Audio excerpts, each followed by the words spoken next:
আসসালামু আলাইকুম, তোমরা কেমন আছো? ভালো আছো? তো দেখো আজকে ডিজিটাল যুগে কীরকমভাবে ভোট মানে করে বেড়াচ্ছে, অ্যাড দিয়ে বেড়াচ্ছে। আমাদের এখানে এসছে, তো দেখো টিভিতে মানে যারা আসেনি, যারা ভোট করবে একমাত্র তারা এসছে।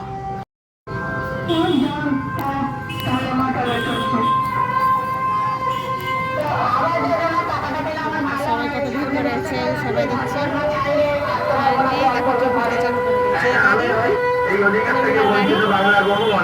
গাড়িতে শুধু অপেক্ষা করে বেড়াচ্ছে। দেখো সবাই দেখছে, কি যুগ চলে এসছে, তাই না? কেন্দ্রের গ্রামান্বয়ন দপ্তর জানিয়ে দিয়েছিল এদের টাকা 1 মাসের মধ্যে দিয়ে দেওয়া হবে, কিন্তু সেই টাকা না আসায় আমাদের তরফ থেকে বারবার চিঠি দেওয়া হয়।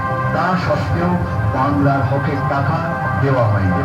গ্রাম সড়ক যোজনায় 2841 কোটি টাকা আটকে রাখা হয়েছে। না পত্র মিলেছে, না সেটা বন্ধ করবো। এই ধরনের বক্তব্যই প্রমাণ করে কিভাবে জোর করে বাংলার মানুষকে ইচ্ছাকৃতভাবে বঞ্চিত করে রেখেছে।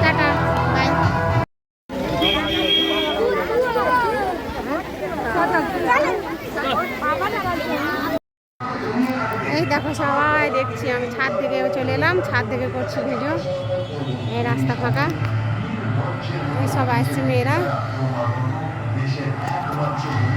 এই দেখো